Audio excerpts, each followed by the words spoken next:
I couldn't move. My body was limp, heavy, like I'd sunk through the floor. My mind was awake, but everything else was shutting down. My son, Eli, lay beside me, motionless. I could barely make out his face in my blurred vision, but I knew he was still breathing, and then I heard it.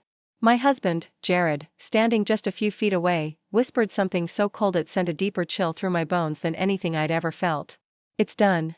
They'll both be gone soon." Gone. I wasn't supposed to hear that.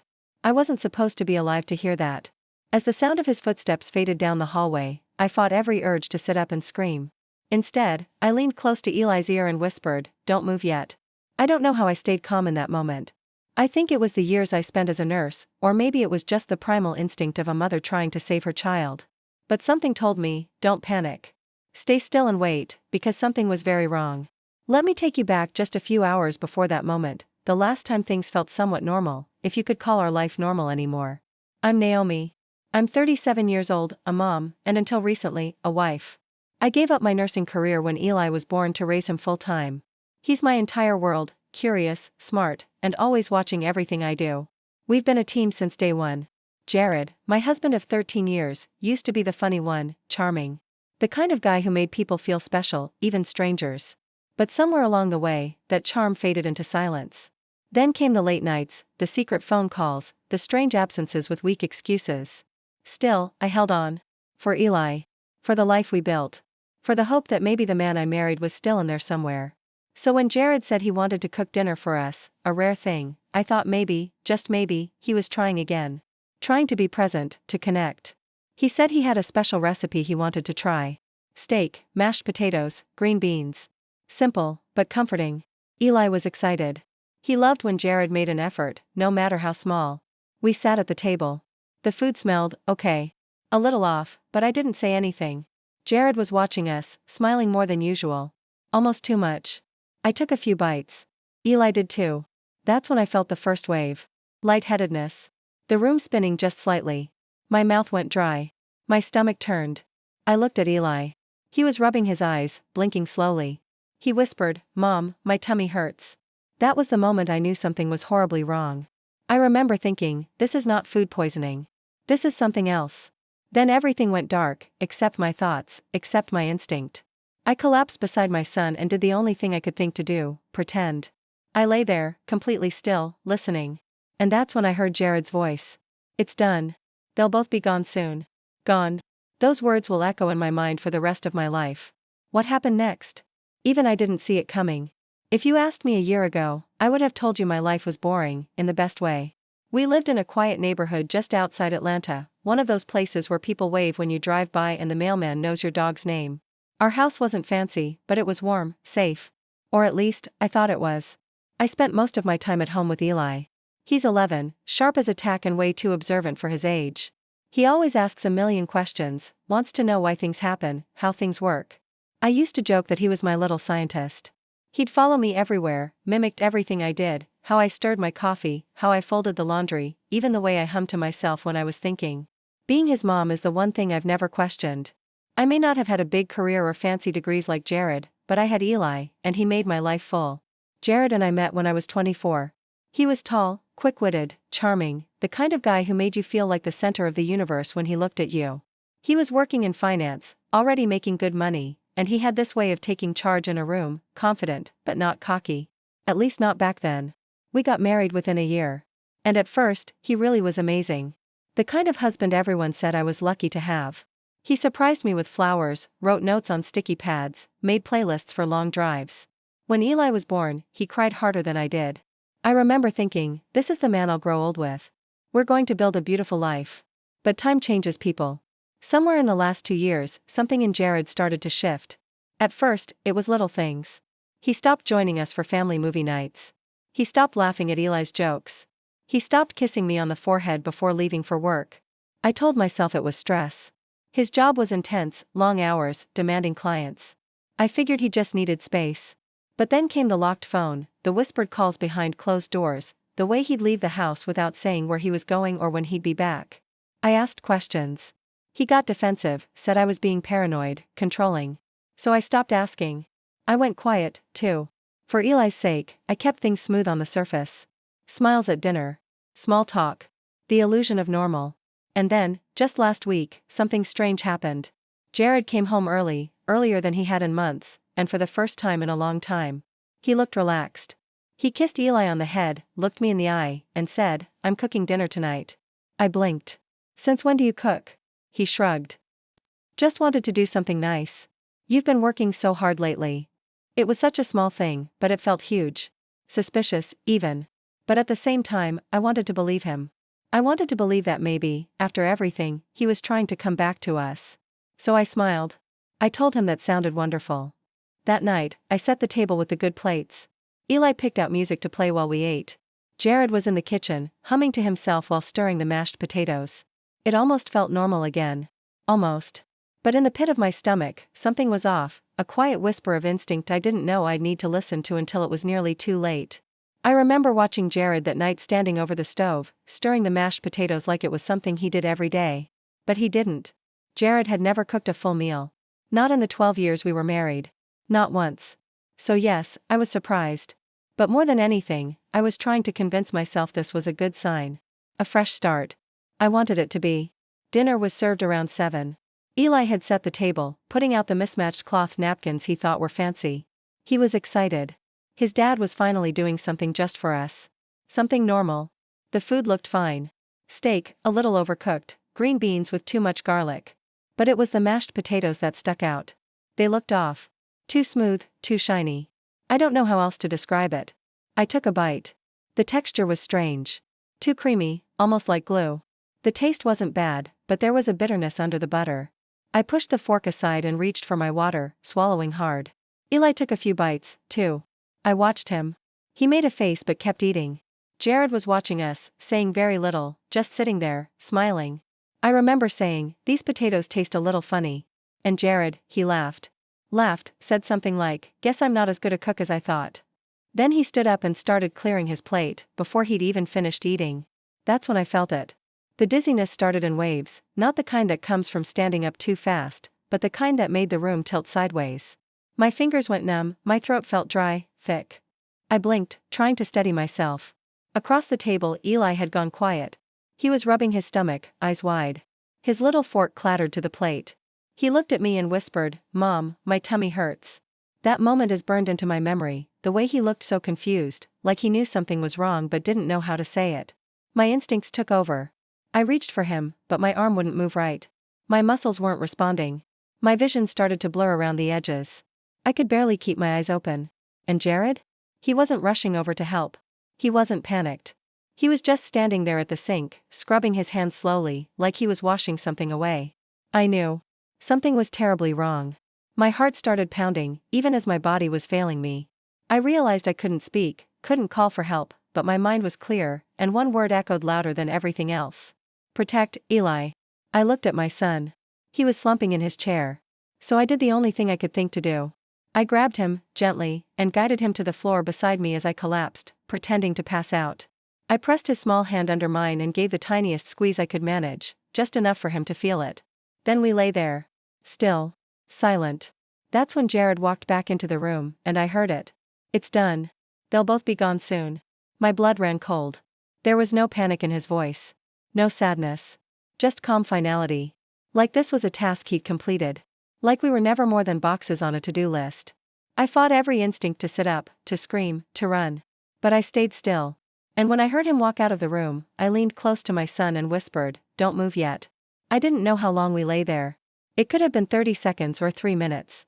Time becomes strange when you're terrified and paralyzed. All I could hear was my own pulse hammering in my ears and Eli's breathing. Then came the sound of Jared's footsteps retreating down the hallway, unhurried, deliberate. He paused near the door, I think. Then I heard it.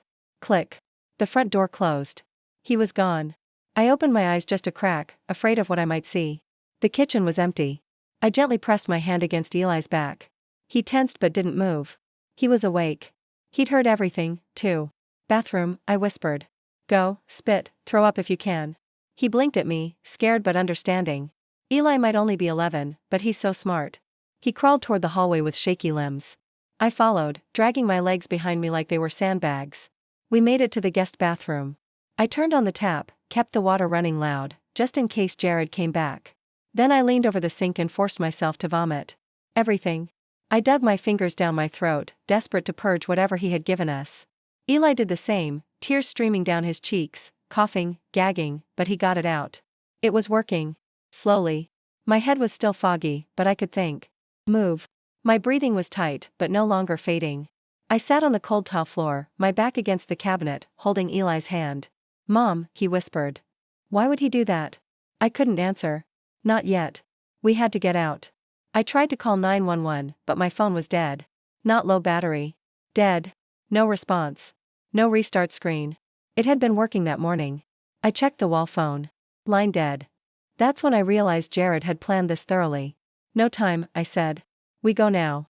I grabbed the emergency flashlight from under the sink, wrapped Eli in my hoodie, and led him through the laundry room into the garage. I had to be quiet. We both did. I didn't know if Jared had really left or if he was watching from the car or hiding outside. I opened the garage door manually. It groaned loud enough to make my heart stop. It peeked out. No car in the driveway, no one on the street, just the empty hush of evening. "Go," I whispered. "To Ms. Laverne's. Now." Eli ran barefoot across the lawn toward our neighbor's house. Ms. Laverne had lived there for 20 years. She was in her 70s, tough as nails, and always home. I hobbled after him, my legs still jelly, my vision swimming. By the time I reached the door, Eli was pounding on it. She opened it fast, surprised, but one look at us and she knew something was wrong. "What happened?" she gasped. "No time. Call 911, I managed to say. "He poisoned us. My husband, he tried to kill us." The look on her face changed from shock to action. She pulled us inside, locked the door, and grabbed her phone.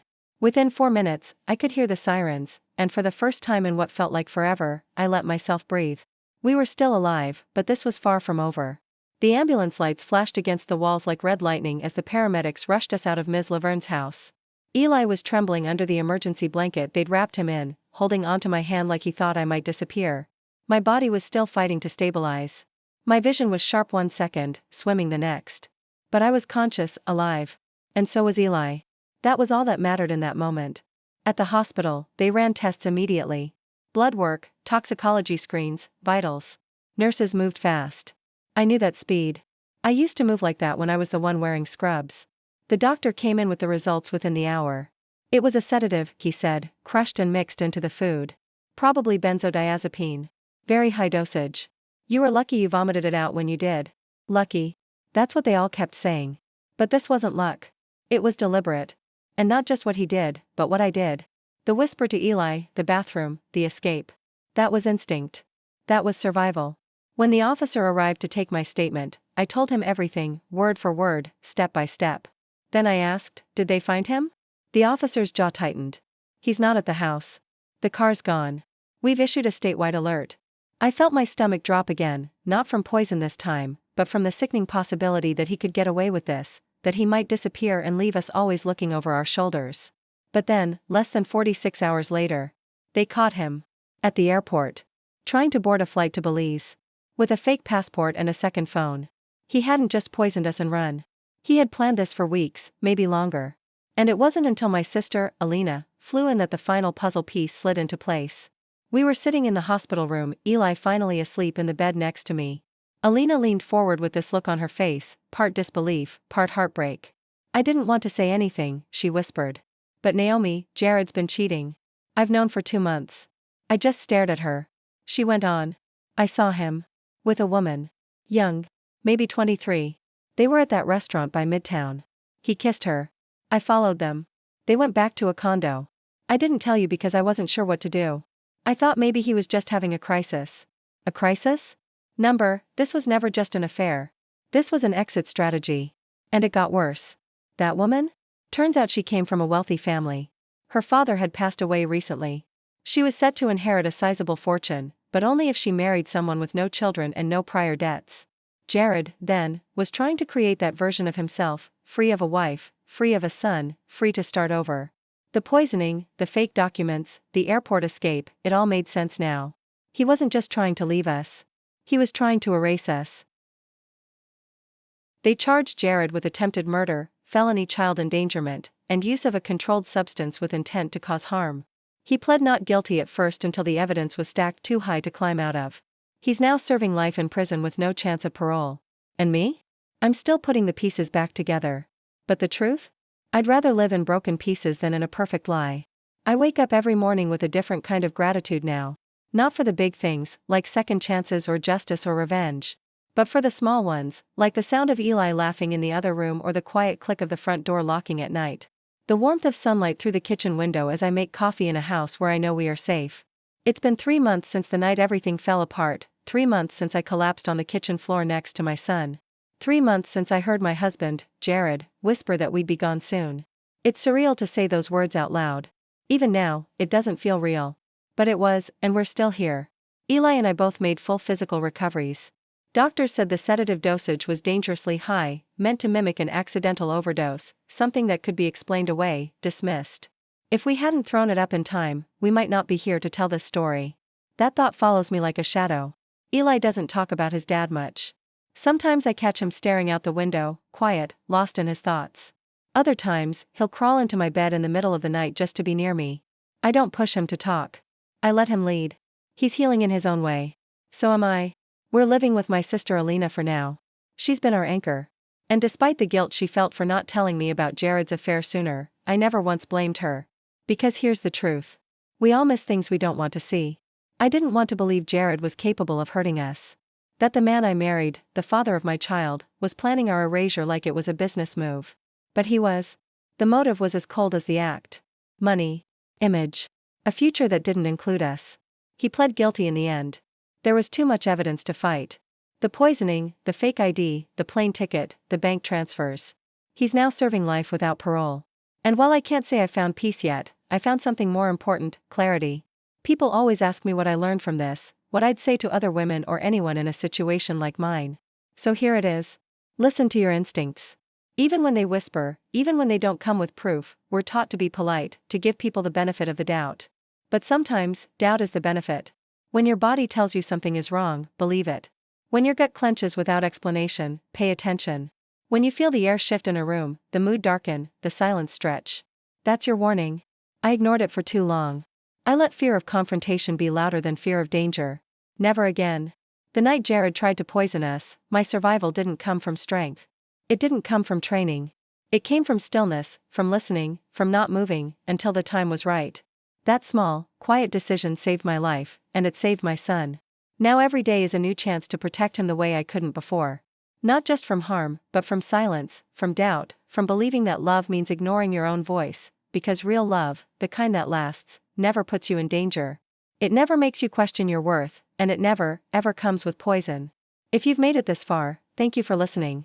This story wasn't easy to tell, but I hope it reaches someone who needs it. Someone who's ignoring their gut, someone who's afraid to open their eyes. Someone who just needed a reminder you are not crazy. You are not alone, and your voice matters. If this story resonated with you, drop a comment below, whether it's your thoughts, your own experience, or just a message of support. It helps more than you know. And if you think someone needs to hear this, please share the video. You never know who it might save. Like the video, if you found it powerful. And don't forget to subscribe to the channel for more real stories, raw truths, and reminders that survival is strength. Until next time, stay safe, stay sharp, and never stop listening to your instincts.